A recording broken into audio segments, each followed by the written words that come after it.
ever get that feeling? You know, that mix of admiration and but resentment too, when someone else is getting the attention that you think you deserve. Oh, yeah. Well, today's deep dive might make you see all that in a totally new light. Oh, interesting. We're going to take a deep dive into envy. Okay. Like, what is it? How do you recognize it?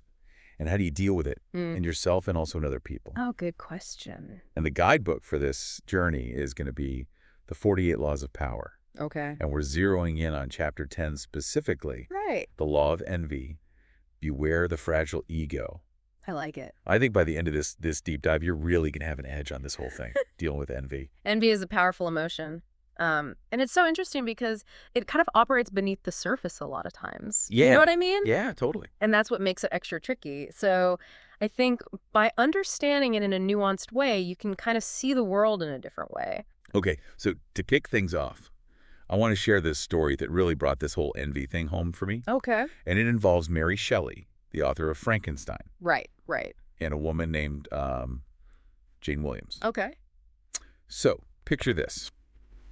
Early 1800s, Mary Shelley and her husband, the poet Percy Bysshe Shelley, are living in Italy. Right. Trying to kind of rebuild their lives after some personal tragedies. And I think it's important to note here that, Mary Shelley wasn't just any writer. Yeah. I mean, she came from a really prominent intellectual family. Her own talent was undeniable. And this is all kind of important as we get into the dynamic of envy that unfolds here. Yeah, she was a rock star in the literary world already back then. Yeah. Anyway, enter Jane and Edward Williams, another English couple. Okay. They show up in Pisa. They quickly become friends with the Shelleys. Initially, Mary's a little bit like, I don't know about Jane. Like, I don't know if she's quite on my level intellectually. Yeah. And she even senses something a bit off about her. But they're both young mothers. Right. They're both living abroad. And their husbands are becoming like best friends. So this is interesting because that seemingly shared ground is actually like where the seed of envy gets planted. Right. Because, Jane, although outwardly charming, she lacked what Mary had. She didn't have that intellectual depth. She didn't have the family prestige. And obviously, she didn't have that same level of literary success. Yeah. So I think that contrast is what creates this fertile ground for envy.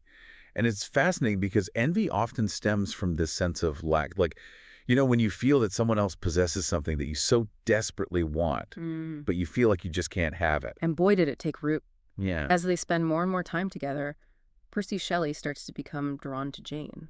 Like her simplicity, her lightheartedness, which at the time was a contrast to Mary's more kind of melancholic nature. And Mary, who was no fool, she noticed this. Yeah. But she wasn't really threatened by it. Now that makes me wonder, was that because she was super self-confident, or did she kind of underestimate how strong envy could actually be? It's a good reminder that envy can sometimes sneak up on us. Yeah. Especially if we feel really secure in ourselves and in our relationships. Totally. Yep. But then tragedy strikes. Percy Shelley dies in a sailing accident. Oh, my goodness. And Mary is completely devastated, like consumed with grief and guilt. Right. And Jane is, seemingly distraught as well. Yeah. Jane ends up going back to London. Mary stays in Italy. Okay. But as Mary is trying to pick up the pieces, Yeah. she starts to notice this coldness from their mutual friends. Wow. And even some, kind of harsh advice coming from Jane. Oh, that's rough.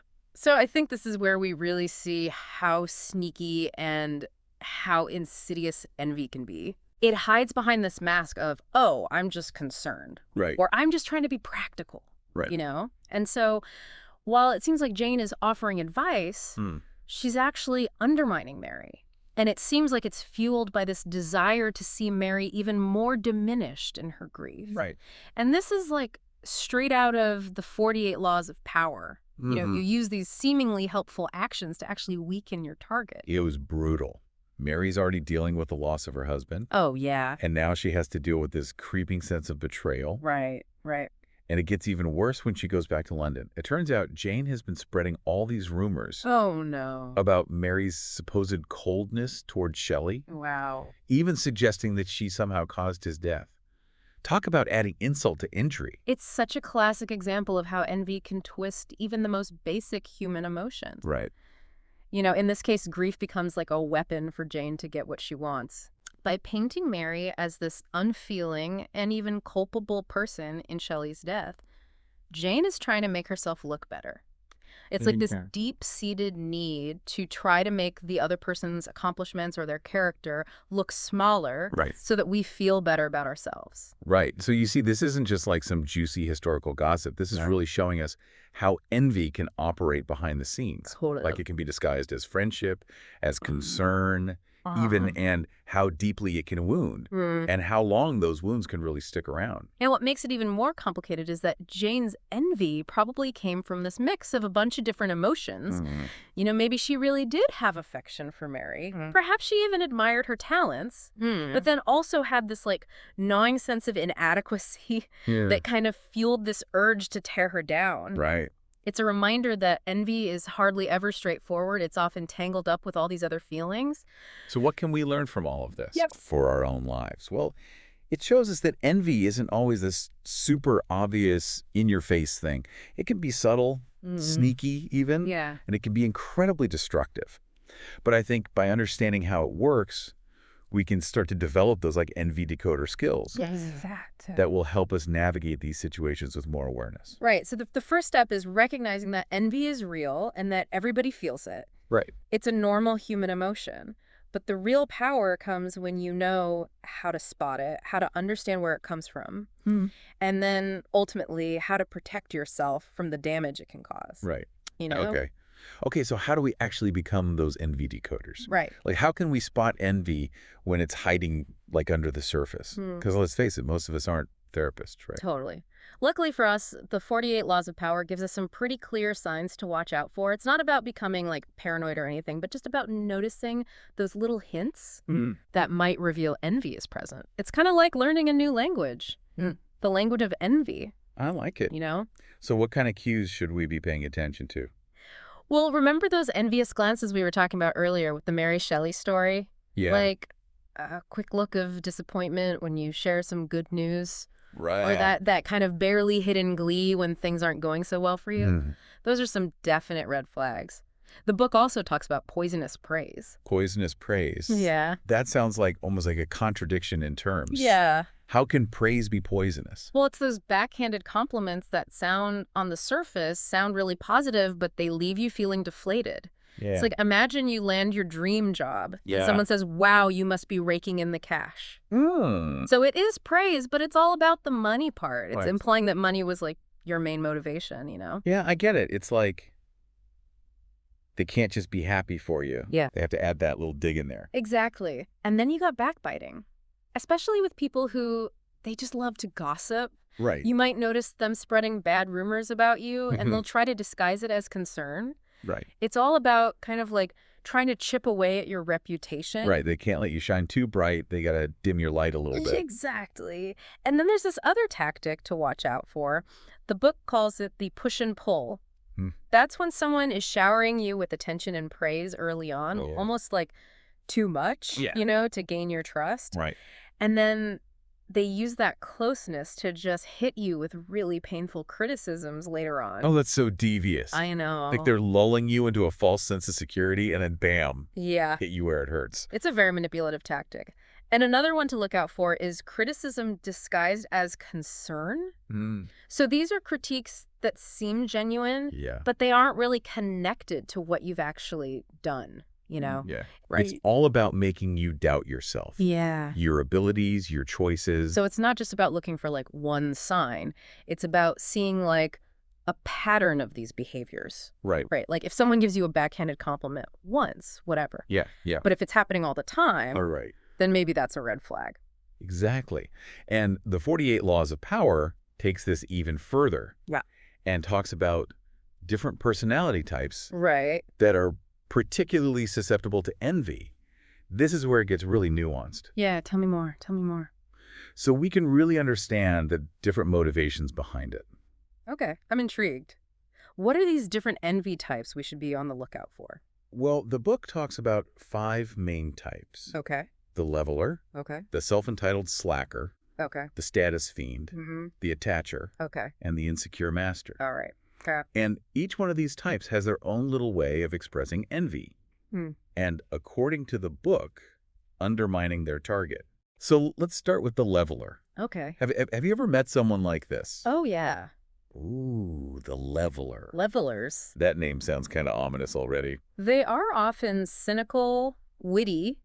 Actually, they can be quite charming. Right. But they use humor to deflect their own insecurities and to bring down anyone that they see as successful or powerful. And, they might hide behind this sense of righteous indignation or a focus on social justice. But deep down, they're threatened by anyone who is, shining brighter than them. So it's like they're trying to level the playing field by making other people's accomplishments seem smaller? Exactly. And they might mask their envy with humor or social commentary, but really it comes from this place of feeling threatened and not good enough, Right. The book also gives an example of the self-entitled slacker. Okay. So this is the type of person who feels like they deserve rewards without having to put in the work. Oh, I know the type. They resent those who succeed through hard work. Right. Because it exposes their own lack of effort. Right. It's like the person who's always complaining about their job, but never does anything to change it. Yes, exactly. It's all talk, no action. All talk, no action. And their envy often looks like resentment and negativity towards those who are actually putting in the work. Right. The 48 Laws of Power even gives a historical example of this. Wow. The architect Christopher Wren and his assistant William Tallman. So Wren was brilliant, hardworking, and very much loved. But Tallman felt he deserved Wren's position, but he didn't have the talent or the work ethic to actually get it. Right. So, driven by envy, Tallman spent years trying to sabotage Wren's reputation. Wow. Highlighting any tiny mistake to make Wren look bad. So he would rather see someone fail than put in the effort to succeed himself. Exactly. It shows this deep-seated fear of not being good enough. And instead of facing that fear, they try to tear others down to make themselves feel better. Okay, so then there's the status fiend. I bet you can relate to this one. Oh, the status fiend? Yeah, status fiend. I feel like we've all encountered a few of these in our lives. Totally. The people who are just obsessed with appearances, with social rank, with having all the right stuff. Yeah. They're always comparing themselves to other people, aren't they? All the time. Yeah. They're constantly measuring their worth by external markers of success. Right. Their salary, their car, their house, how many followers they have on social media. You might find them grilling you about your stuff or your achievements, not because they actually care, but because they need to compare and compete. Right. It's like life's this big game of keeping up with the Joneses. Yes. And they're constantly trying to get ahead. Exactly. Exactly. And their envy can be really tricky because it pretends to be admiration or support. Yeah. They might shower you with compliments. Right. But deep down, they are seething with resentment. It's like they can't be genuinely happy for you unless they feel like they're doing better than you. Exactly. The 48 Laws of Power also points out that their envy can show up in different ways.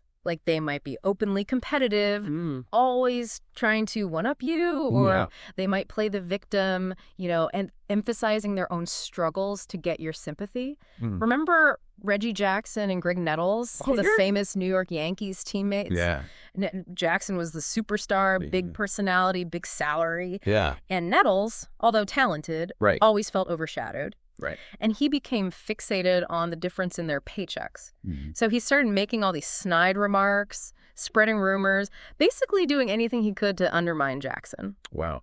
It just goes to show, that envy can poison even the seemingly close relationships. Yeah. No one is immune. It's true. Okay, now let's talk about a type that can be a little unsettling. Right. The attacher. The attacher. Okay, now that one does sound a little creepy. They're the ones who are drawn to successful people. Not because they admire them, but because they envy them. Oh, wow. So they worm their way into the lives of their targets, showering them with attention and flattery. Yeah. But their ultimate goal is usually sabotage. So they're like parasites, feeding off the success of others while secretly plotting to, take them down. That's a pretty good analogy. Is they think that by getting close to successful people, they're going to absorb their success. Or even worse, bring them down to their level. Right. You remember the story of Selena, yes, the beloved piano singer? Yeah. Her fan club president, Yolanda Saldivar, became really close with Selena, appearing to be this devoted fan. Right. But her envy turned deadly. It's a truly tragic example of how dangerous this kind of envy can be, especially when you combine it with a lack of purpose Right. in the envier's own life. Yeah. All right. And finally, we have the insecure master. Have you ever had a boss like this? Oh, yeah. The insecure master. Yeah, I have a feeling I've come across a few of these myself. Okay. So these are the bosses who, even though they're in a position of power, Right. they're actually filled with insecurities. Yes. They Oh, see talented people who work for them as threats, right. and they actively sabotage their success, Mm. whether it's through unfair treatment, demotions, or even firing them. It's like Yeah. they're constantly looking over their shoulder, Right. afraid of being replaced or It's outshone. so ironic because you'd think someone in a leadership position would be confident, Right. but often it's the total opposite. Their insecurity leads them to tear others down instead of building them up. The book uses Michael Eisner, the former CEO of Disney, as a prime example. Yeah. He was known for hiring amazing people. And then firing them once they became too successful. It's a classic case of the insecure master feeling threatened by the very people he brought in to help him. Exactly. So, okay, we've learned about all these different types of enviers out there. It feels kind of daunting. Yeah. What's the best way to protect ourselves from these envious attacks? Well, remember, knowledge is power, right? Just being aware of these different types Right. and how they work puts you ahead of the game. And there are other things you can do to protect yourself from the negative effects of envy. Okay, I'm ready for some actionable advice. Hmm. What can we do to shield ourselves from those green-eyed monsters? That's what we'll explore next. Let's look at some practical strategies for recognizing those envy triggers Okay. and how to navigate those situations with grace and wisdom. The goal isn't to live in fear of envy, Right. but to understand it Mm. and disarm it. Okay, so we know who the enviers are. We know how they operate. But what about those situations that just seem to bring out the envy in people? You know, like when you get that promotion that everyone's been after, or when your natural talent just makes something look easy. Mm. Are there things we can do to sort of fly under the radar, Mm. you know? Like avoid triggering those envious reactions in the first place? You've hit on a really important point. The 48 Laws of Power makes it clear that certain situations are just like catnip for envy. Yeah. Sudden changes in status, Right. especially among peers, can be big triggers. Yeah. So that promotion scenario, totally a prime example. It's like that shift in like the power dynamic that Yeah. makes envy so much stronger. It makes sense. It's like Yeah. we're all kind of dealing with our own insecurities, Yeah. and then somebody in our circle just suddenly rises above, Oh. you know? Right. So it can definitely bring up those feelings of comparison and, oh, I'm not good enough. Totally. And another big trigger is having natural talents or Right. gifts, like the things other people just can't get no matter how hard they work. Right. Think about those naturally gifted athletes, musicians, artists. They just like excel effortlessly. And that perceived effortlessness, that can be a real pain point for those who have to really struggle and push themselves to get to a similar level. It's like they're just making it look so easy, Right. and the rest of us are over here sweating and toiling away. Totally. Yeah, I can see how that would trigger envy for sure. Yeah. What about success and fame? Hmm. Does that play into all of this? Oh, for sure. Success and fame, especially for women, Right. can be a huge envy magnet. Hmm. And sadly, successful women often face this double standard. Right. You know, they're seen as like threatening or cold if they're too assertive, Right. but then not taken seriously if they're not assertive enough. It's like a lose-lose situation. It is. It's a tough balancing act for sure. Okay, so we know the triggers, Mm-hmm. but what can we actually do about it? Right. How do we minimize envy, especially in these high-stakes situations? Well, if you've just like experienced a sudden change in status, try to downplay it a little. Hmm. You know, emphasize the role of hard work, luck, timing, anything that takes the focus off your inherent superiority. Right. You know, you don't want to rub it in people's faces. Yeah, humility is key. Yeah. Celebrate those wins, but don't make other people feel less than in the process. Exactly. And I imagine social media has a huge impact on all of this. Oh, yeah, It's like a constant comparison game. it is. Social media can be a breeding ground for envy. Hmm. You know, it's all about presenting these perfect, curated versions of ourselves and our lives, Right. which can make other people feel inadequate and envious when they're scrolling and comparing. So how do we deal with that? Right. It's kind of hard to escape social media these days. It is. But it's about being aware, Hmm. Recognize that what you're seeing, it's usually just a highlight reel, Right. not the whole picture. Everyone has struggles, everyone has challenges, setbacks. Yeah. They just don't always post that stuff on Instagram. And remember those envy minimizing tactics we talked about? Mm-hmm. Humility, generosity, connecting with people in a genuine way. Right. Those qualities really do shine through, even on social media. Okay, so we've talked about minimizing envy in other people. But what about those times when, like, an envy attack happens to you directly? Right. You know, you can just feel that negativity directed at you. Yeah. How do you handle that? Most important thing is to stay calm. Don't give that person the satisfaction of seeing you get upset. Right. Remember, they're usually hoping for a reaction. They want to feed off your anger, your frustration. So don't let them get under your skin. Exactly. The less you react, the less control they have. The 48 Laws of Power says the best defense is distance, both physically and emotionally. Yeah. If you can, limit your contact with them, and don't waste your energy trying to reason with them or Right. fix the relationship.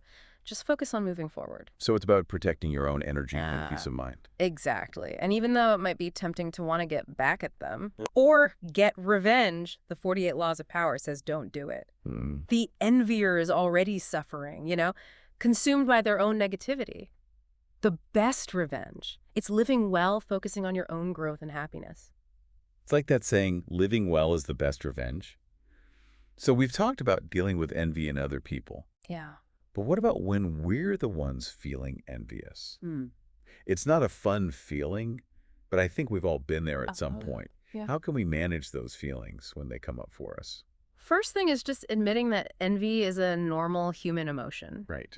It's going to be tough to totally eliminate it, but we can learn to manage it in a way that's actually helpful. And the 48 Laws of Power has some really powerful strategies for doing that. One is to actually move closer to what you envy.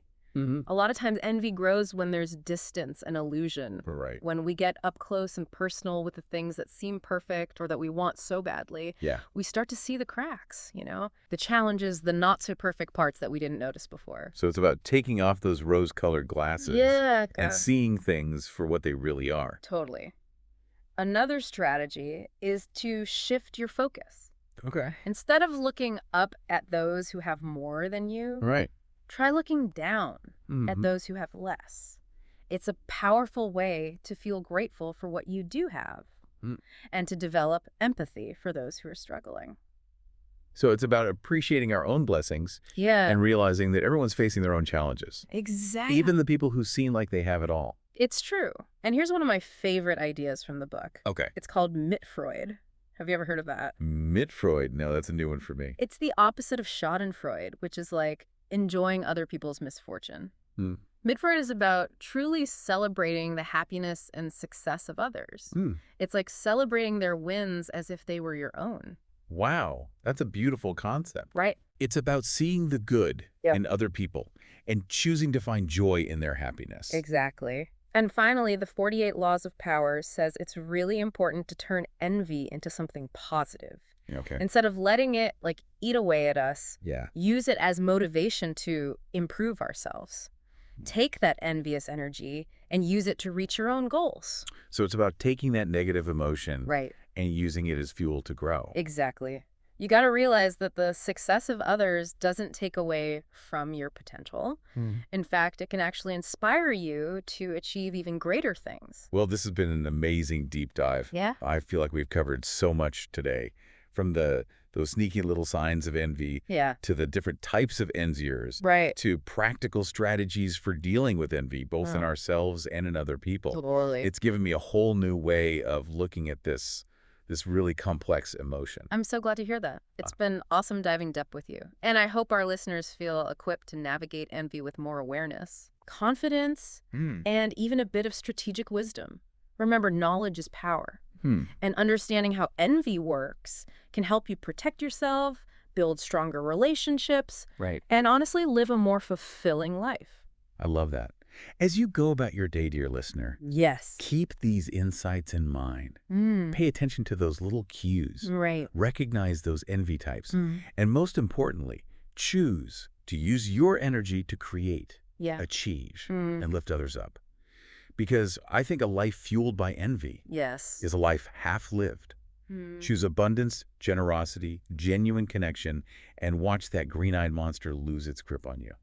That's a wrap for our deep dive on the law of envy. Until next time, stay curious. Keep Yes. learning and keep diving deep.